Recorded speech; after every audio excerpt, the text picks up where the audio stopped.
ಇನ್ನು last of the least ಅಂತಲ್ಲ, first of all ನಮ್ಮ ಹೀರೋಯಿನ್ ನಾನು ಹೇಳೋದು ಹಾರ್ಟ್ಲಿ ವೆಲ್ಕಮ್ ಅಂತೇಳಿ. ಆಮೇಲೆ ಒಂದು ಹೇಳ್ತೀನಿ ಕೇಳಕ್ಕೆ, ಇಲ್ಲಿ ನಿಂದು ಮೊದಲನೇ ಸಿನಿಮಾ, ಎರಡನೇ ಸಿನಿಮಾ, 11 250 ಸಿನಿಮಾ ಆಗಿರ್ಬೋದು, 206ನೇ ಸಿನಿಮಾ ಅಂತ ಎಲ್ಲರೂ ನೋಡ್ತಾ ಇರ್ತಾರೆ. ಯಾಕಂದ್ರೆ ಅಷ್ಟು ಅವ್ರದ್ದು 200 ಸಿನಿಮಾ ಎಕ್ಸ್ಪೀರಿಯನ್ಸ್ ನಿನ್ನ ನೋಡ್ತಾ ಇರ್ತಾರೆ. ಸೊ ಕಲಾವಿದರಿಗೆ ಒಂದು ಶಾಪ, ಅವ್ರ ಮಕ್ಕಳಾಗ್ಬಿಡ್ತೀವಲ್ಲ, ಅದು ಶಾಪ ನಮಗೆ. ಆದರೆ ಈ ಸಿನಿಮಾದಲ್ಲಿ ಆ ಶಾಪನ ಹೊರ ಮಾಡಿಕೊಂಡು ತುಂಬಾ ಜನ ಕೇಳೋದಲ್ಲ, ಅಂದ್ರೆ ಹೋಗೋದೇ ಬಿಡು ಏನೋ ಮೇರ ಇದು ಅಂತಂದ್ಬಿಟ್ಟು ನಾವೇನು ಹೇಳ್ತೀವಿ, ಸುಮ್ಮನೆ ನಮ್ದು ನಾವೇ ದೊಡ್ಡವಾಗೆಲ್ಲ ಹೇಳ್ತೀವಲ್ಲ.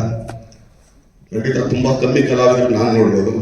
ಅಂದ್ರೆ ಒಂದು ಇದೇ ಫೀಲ್ಡಿಗೆ ಬರ್ತೀನಿ, ಯಾಕಂದ್ರೆ ಕೋಟಿ ನಿರ್ಮಾಪಕರು ರಾಮು ಅಂತ ಮಗಳಾಗಿ ಕನಸಿರ ನಿಮ್ಗೆ ಏನು ಹೆಸರು ಕೊಡೋದು, ಒಂದು ಮಾಸ್ ಅಂತ ಏನು ನಾವು ಅನಿಸ್ತು ಮಹಾರಾಷ್ಟ್ರ ಅವ್ರ ಮಗಳಾಗಿ.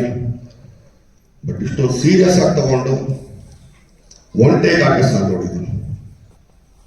ಅವ್ರು ಪ್ರಿಪೇರ್ ಮಾಡ್ಕೊತಿದ್ರು, ಮನೇಲಿ ಏನ್ ಮಾಡ್ತಿದ್ರು, ದಟ್ಸ್ ನನ್ ಆಫ್ ಆ ಬಿಸ್ನೆಸ್. ಬಟ್ ಸ್ಪಾಟಿಗೆ ಬಂದು ಬೇರೆ ಕಲಾವಿದರು ಕಾಯಿಸ್ತೇನೆ, ಪಟ್ ಪಟ್ ಪಟ್ ಪಟ್ ನಾವು ಏನಾದ್ರು ಯಾಕಂದ್ರೆ ಅನಿಸ್ಬೇಕು ನಮ್ಗೆ ಮುಂದ್ಗಡೆ ಇಲ್ಲಪ್ಪ ಇಲ್ಲ. ಯಾಕಂದ್ರೆ ನಮ್ಮ ತಂದೆ ಒಂದು ಮಾತಾಡೋರು ಯಾವಾಗಲೂ. ಒಂದ್ಸಲಿ ಹೈಲೈಟ್ಸ್ ನಾವು ಯಾವುದೋ ಶೂಟಿಂಗ್ ನಮ್ಮ ತಾಯಿ ನಮ್ಮ ತಂದೆ ಜೊತೆ ಬಂದಾಗ ಇದು ಏನೋ ಅವಾಗ ಯಾವುದದು ರಾಣಿ ಮಹಾರಾಣಿ ಯಾವುದೋ ಸಿನಿಮಾ ಮಾಡ್ತಾರೆ ಮಹಾರಾಷ್ಟ್ರವರು. ಸೊ ಪರಿಚಯ ಮಾಡಿಸೋದೆಲ್ಲ ಆಯ್ತು.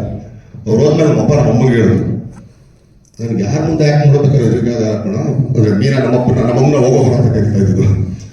ಸೊ ಬಟ್ ಈ ಒಮ್ಮನ ಮುಂದೆ ಮಾಡ್ಬೇಕಾದ್ರೆ ತುಂಬಾ ಭಯ ಆಗುತ್ತೆ ನನಗೆ. ಯಾಕಂದ್ರೆ ಯಾವ ಕ್ಯಾಪಲ್ಲಿ ಹೋಗ್ತಾರೆ ಅಂತ ಗೊತ್ತಿಲ್ಲ ಅಂತ ತುಂಬಾ ಹೇಳೋದು ಅಂತಂದೆ. ಯಾಕಂದ್ರೆ ಎಸ್ ಪಿ ಭಾರ್ಗವಿ ನೋಡ್ಬೋದು. ಸೊ ಆ ಥರ ಅಂತ ಕಲಾವಿದ ಮಗಳಾಗಿ ಅವ್ರು ಆರಾಮಾಗೆ ನೋಡ್ಬೋದಾಗಿದೆ, ಪ್ರಾಬ್ಲಮ್ ಇರಲಿಲ್ಲ. ಬಟ್ ಪ್ರಿಪೇರ್ ಆಗಲ್ಲ.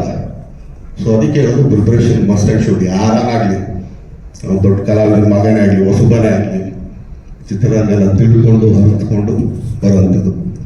ಸೊ ಅವ್ರಿಗೆ heartly welcome, God bless you ಅಂತ ಹೇಳ್ತಾ